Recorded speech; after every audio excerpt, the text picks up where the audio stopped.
பொங்கல் நல்வாழ்த்துக்கள்.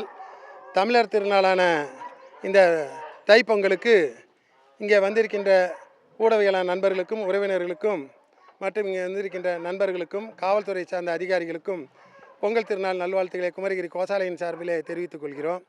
இன்றைக்கி தமிழர் திருநாள், இன்றைக்கி உலகமெங்கும் தமிழர் திருநாள் தமிழர்கள் வாழ்கின்ற இடங்களெல்லாம் சிறப்பான முறையில் கொண்டாடப்பட்டு கொண்டு வருகிறது. அதில் தமிழருடைய பாரம்பரிய பண்பாட்டு கலாச்சாரமான இங்கே நாம் வளர்த்து கொண்டிருக்கிற நாட்டு மாடுகளுக்கெல்லாம் இன்றைய தினம் ஒரு விழிப்புணர்வு ஏற்படுத்துகின்ற வகையிலே நமது குமரிகிரி கோசாலையில் இருக்கின்ற அனைத்து வகையான நாட்டு மாடுகளுடைய வகைகள் பற்றியும் பராமரிப்பு பற்றியும் அந்த நாட்டு மாடுகளை வளர்ப்பதற்கான அதற்குண்டான நன்மைகள் பற்றியும் பணப்பலன்கள் இல்லாமல் இன்றைய தினம் நாட்டு மாடுகள் அழிவின் விளிம்பியை நோக்கி சென்று கொண்டிருக்கின்றன. நாட்டு மாடுகளிலிருந்து சாணத்திலிருந்தும் கோமியத்திலிருந்தும் நாம் உபயோகப்படுத்துகின்ற பல பொருட்களை நச்சில்லாமல் நாம் வென்று பயன்பெற முடியும் என்கின்ற விழிப்புணர்வு தகவல்களை குறித்த தகவல் பரிமாற்ற நிகழ்ச்சி எல்லாம் இன்றைய தினம் நமது குமரிகிரி கோசாலையில் நடைபெற இருக்கின்றது. முன்னதாக விநாயகர் பூஜை, அதற்கு பின்னே காராம்பாசு ஒரு பூஜை செய்து நந்திகேஸ்வரர் பூஜை செய்து இங்கே அந்த தகவல் பரிமாற்ற நிகழ்ச்சிகளையும் மற்ற குமரிகிரி கோசாலையின் நிகழ்ச்சிகளையெல்லாம் செய்ய இங்கே தயாராக இருக்கின்றோம். இப்பொழுது நமது காங்கேயம் நாட்டு மாடுகள் தான் இருக்குது. இப்பொழுது தமிழ்நாட்டில் மாவட்டத்திற்கு ஒரு வகையான பிரீடுன்னு இருக்குது, ஒவ்வொரு வகை இருக்குது. இப்போ நீங்கள் கொங்கு மண்டலத்தை எடுத்துக்கிட்டோம்னா கோயம்புத்தூர், திருப்பூர், தாராபுரம், இந்த நாமக்கல், கரூர், திண்டுக்கல் வரைக்கும் இருக்கக்கூடிய கரூர் மாவட்டம் வரைக்கும் எடுத்துக்கிட்டோன்னா சேலம், நாமக்கல், கரூர், இந்தாண்ட வந்து இருந்துக்கிட்டு தாராபுரம் இந்த பக்கம் இருக்கிறலாம் இருக்கிற மாடு வந்து காங்கேய மாடு.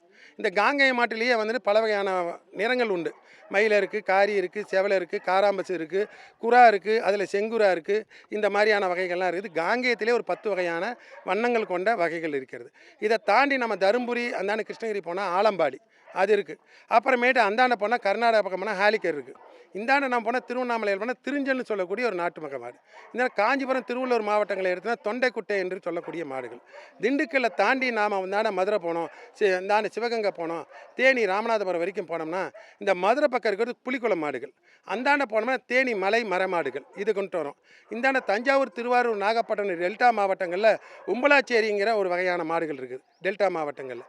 இப்போ இதுக்கு அப்புறமேட்டு நாம் உள் மாவட்டங்களை எடுத்துக்கிட்டோம்னா இருக்கக்கூடிய மாடுகள் மதுரை குட்டை, தஞ்சாவூர் குட்டை, அந்தியூர் குட்டை, சக்கரை குட்டை, இப்படி குட்டை வகையான மாடுகள்னு பல வகையான மாடுகள் ஏறக்குறைய ஒரு 48 வகையிலான நாட்டினங்கள் நம்ம தமிழ்நாட்டில் இருந்தது.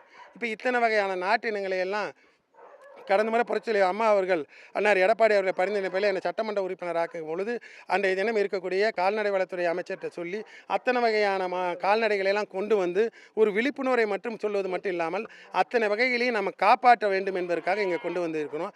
அப்படி பார்த்த வகையிலே நம்மளால் இன்றைக்கி கொண்டு வர முடிஞ்சமாக ஒரு 31 வகையான மாடுகள் தான் இன்றைக்கி நம்ம கொண்டு வந்திருக்கோம். இது இல்லாமல் இங்கே இருக்கக்கூடிய ஆந்திராவில் இருக்கக்கூடிய ஓங்கோல், அப்புறமேட்டு தார்பார்க்கர், அதே மாதிரி புங்குனூர், இது போன்ற மாடுகள் இருக்குது. கர்நாடகாவில் எடுத்திங்கன்னா வெச்சூர் குட்டை அது இருக்குது. இது போக நாம் இந்தாண்ட வந்துன்னா காசர்கோடு, கேரளாவில் காசர்கோடு, சொர்ண கபிலா, இந்த மாதிரியான குட்டை இனங்கள் இருக்குது. இது போக கர்நாடகாவில் மலபார் கிட்டான்னு அந்த மலைநாடு கிட்டா ஒன்று இருக்குது. இப்போ இந்த குட்டை வகையிலேயே நமக்கு 7 வகையான குட்டை வகைகள் இருக்குது.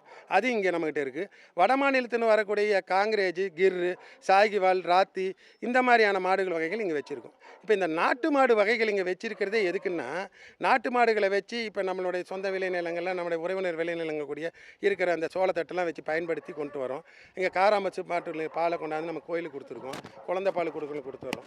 இது பாலிலிருந்து மட்டும் இது நாம் வந்து இருந்துக்கிட்டு வருவாய் ஈட்ட முடியாது. இதில் சாணத்திலேருந்து இருக்கக்கூடியது, கோமியத்திலேருந்து இருக்கக்கூடிய இதெல்லாம் எடுக்கலாம். இந்த கோமியத்திலேருந்து அர்க்குன்னு சொல்லி நாம் வந்து ஃபில்டர் பண்ணி கொடுக்குறாங்க. அதெல்லாம் இன்றைக்கி நம்ம நாட்டிலையும் சரி, மாநிலத்தில், வெளிநாட்டில், நம்ம மாநிலம், வெளி மாநிலங்கள்லாம் அதுக்கு தேவைகளுக்கு வாங்குகிறாங்க.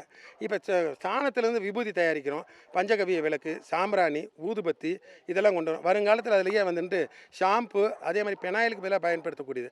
ரசாயனம் கலக்காமல் இயற்கையிலேயே கிருமி நாசினி உண்டாக்கணும். அதுக்காக விளைநிலங்களுக்கு அமிர்த கரைசல் கொண்டு வந்திருக்கோம், பஞ்சகவியம் கொண்டு வந்திருக்கோம், இந்த மாதிரியெல்லாம் விளைநிலங்களுக்கு கொண்டு வந்திருக்கிறோம். இதையெல்லாம் கொஞ்சம் கொஞ்சமாக விவசாயிகள்கிட்ட கொண்டு போய் சேர்க்கறதுக்காக தான் இன்றைக்கி இந்த நிகழ்ச்சி வச்சுருக்கோம்.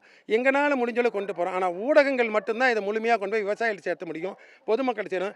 வீட்டுக்கு ஒரு நாட்டு மாடு வளர்ப்போம், நாட்டு இனங்களை காப்போம், நச்சில்லா உணவு உண்போம். இதுதான் நம்மளுடைய இலக்கு. அதை நோக்கி தான் இந்த தினம் சென்று கொண்டு இருக்கோம்.